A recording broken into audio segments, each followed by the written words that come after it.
दामोदर नदी से अवैध रूप से बालू खनन पर अग्निमित्रपाल का बड़ा आरोप। नदी की धारा मोड़ कर किया जा रहा है खेल।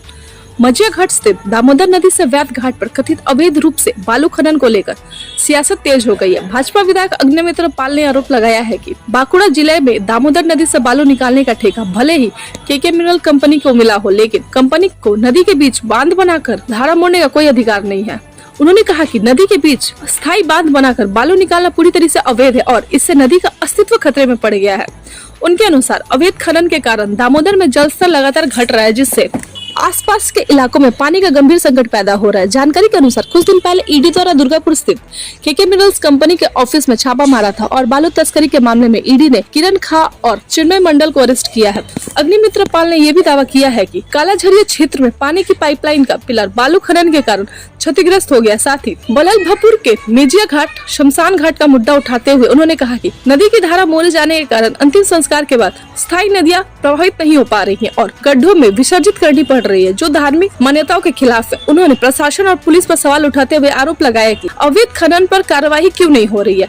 साथ ही ये भी दावा किया है कि अवैध रूप से निकाली गई बालू को अन्य क्षेत्रों में भेजा जा रहा है। अब देखना होगा कि प्रशासन इस मामले में क्या कदम उठाती है और दामोदर नदी में कथित अवैध खनन पर क्या कार्रवाई होती है।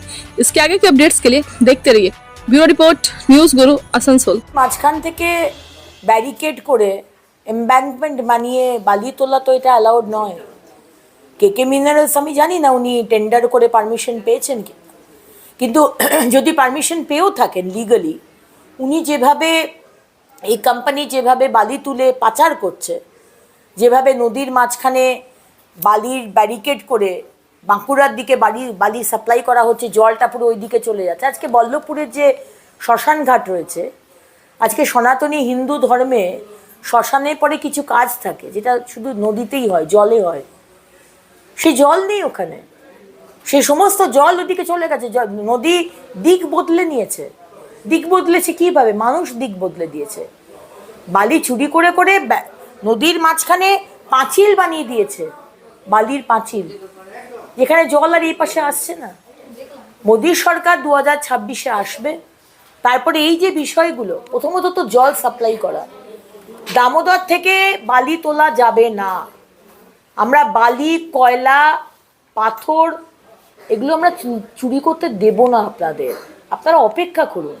আর যারা চুরি করেছেন আপনাদের কিভাবে শাস্তি দিতে হয় সেটাও আমরা দেখে নেব। কিন্তু এই 2 মাস যে বাকি রয়েছে, আমরা প্রশাসনকে বারবার বলেছি, আবারও বলবো যে এই বালি মাঝখান থেকে ব্যারিকেড করে যে নদীর জলটাকে বাঁকুড়ার দিকে ঠেলে দেওয়া হচ্ছে আর আসানসোলের লোকেরা, পশ্চিম বর্ধমানের লোকেরা জল পাচ্ছে না, এটা কিন্তু চলবে না। এটা প্রশাসনের দেখার দায়িত্ব। কিন্তু প্রশাসন কাটমানি খাচ্ছে, বালি থেকে কাটমানি, সিন্ডিকেট থেকে কাটমানি, সব পৌঁছে যায় সমস্ত নেতা মন্ত্রীদের কাছে, সমস্ত থানাতে, সবার কাছে কিন্তু দক্ষিণা পৌঁছয়। আজকে এই সরকার থাকলে বাংলা শেষ হয়ে যাবে। জল পাচ্ছি না তো আজকে সেই কারণেই নদীগুলোকে শেষ করে দেওয়া হয়েছে। দামোদর থেকে বালি তুলে তুলে দামোদর নদীকে শেষ করে দিয়েছে। আমাদের দামোদর, যে দামোদরকে দেখে আমরা বড় হয়েছি, আপনি এই সময় দামোদরে যান, সেখানে দেখবেন বালিটাকে তুলে এমন নদীর মাঝখানে একটা ব্যারিকেড করে দিয়েছে যে জলটা বাঁকুড়ার দিকে চলে গেছে, আমাদের দিকে কোনো জল নেই। তাহলে আজকে বালি মাফিয়ারা যারা মেশিন নামিয়ে নদীর মাঝখানে বালি চুরি করছে, আসানসোলের সিপি সাহেব আপনি জানেন না? আপনার যে এতগুলো থানা রয়েছে তাই আইসিরা জানে না? সব জানে। এই যে কদিন আগে কিরণ খান, চিন্ময় মণ্ডলকে ইডি অ্যারেস্ট করলো বালি চুরি করার জন্য। 18টা থানা দিয়ে তাদের গাড়ি যেত, 18টা থানা। তো থানার লোকরা জানতো না প্রতিটা থানাতে গুরুদক্ষিণা দেওয়া হয়, লাখ লাখ টাকা।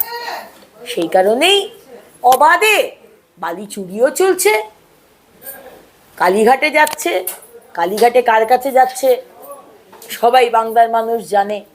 ক্যামাক স্ট্রিট, শান্তিনিকেতন বলে কোনো জায়গা আছে, সেখানেও যাচ্ছে। কার কাছে যাচ্ছে সেটাও বাংলার মানুষ জানে। এই সরকার না গেলে বাংলাকেও বাঁচাতে পারবেন না, আর আগামী প্রজন্মের জন্য এই পরিবেশকেও বাঁচাতে পারবেন না।